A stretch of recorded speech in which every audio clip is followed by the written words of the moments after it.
السلام عليكم ورحمة الله وبركاته. ازيكم يا حبايب قلبي؟ عاملين ايه؟ صلوا على النبي. اللي مشتركش في القناة يشترك ويفعل زر الجرس ويدوس لايك عشان يوصلكوا كل جديد. اللهم صل وسلم وبارك عليك يا حبيبي يا رسول الله. النهاردة بإذن الله هنعمل مع بعض سمك بولتي. بصوا يا جماله، بصوا بسم الله ما شاء الله. بصوا قشطة ازاي، بصوا تحفة وكبير وما شاء الله عليه. ده طبعا معانا شوية دقيق وفي ذرة نشا.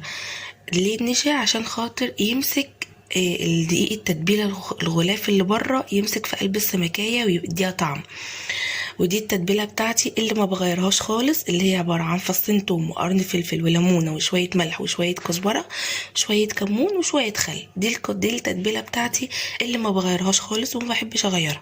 هي دي اللي انا ماشيه عليها على طول في اي نوع سمك. تمام. هنتبل بقى السمك بتاعنا، وطبعا انا مغرزاه كالعاده زي ما بقول لكم، مغرزاه عشان خاطر ما يبقاش نايم من جوه اهو. تمام. دي بقى التتبيله بتاعتنا اهيت. يلا بقى بينا نحشي السمك ونتبله وبعدين نوريكم بنعمل ايه.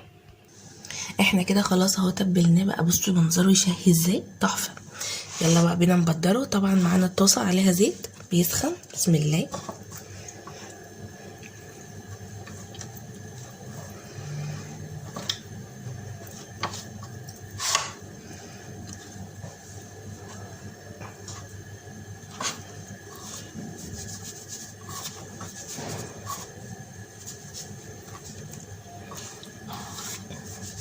اهو كده تمام. يلا بينا بقى نروح على الزيت. كده بقت كلها خلاص شربت من الدقيق. يلا. طبعا لسه الزيت ما قدحش، وزي ما معوداكم اني بحب احط قشره ليمون عشان اي زفاره ما تبقاش فيها، طبعا مع ان احنا منضفينها كويس جدا، بس برضو دوت زياده تاكيد. ونهدي عليه النار شويه عشان خاطر ما يبقاش عاليه ويبقى ني من جوه ومستوي من بره. هخلص واوريكم. بصوا بقى ده منظر السمك بعد ما طلعت. بصوا حطيت عليها ده ايه، دي باقي الدقه اللي كانت في الطبق، اللي هي التحديقه بتاعتها اهي. بروح واخده منها بمعلقه كده واروح كاتبه عليها كلها، تديها طعم وتديها طريان حلو وتديها حاجه حلوه قوي. تمام. هخلص بقيه السمك اهوت على النار، هخلص وهوريكم برضو. ده منظر بقى السمك بعد ما خلصت اهو. ماشي. هنحط بقى عليه كده بسم الله الرحمن الرحيم اهو. شايفين يا جماله؟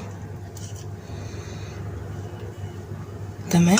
برضو لازم نزينه عشان يبقى العين بتاكل قبل البق يا جماعه. تمام اهو. بسم الله اهو. وده بقى منظر السمك بتاعنا النهارده. ما تنسوش الاشتراك في القناه وتفعلوا زر الجرس وتدوسوا لايك عشان يوصلكوا كل جديد. ومأكولات بحريه، مش مأكولات بحريه، هي حاجه بحريه برضو بس من ضمن الحاجات البحريه. ما تنسوش الاشتراك في القناه. ويلا مع الف سلامه.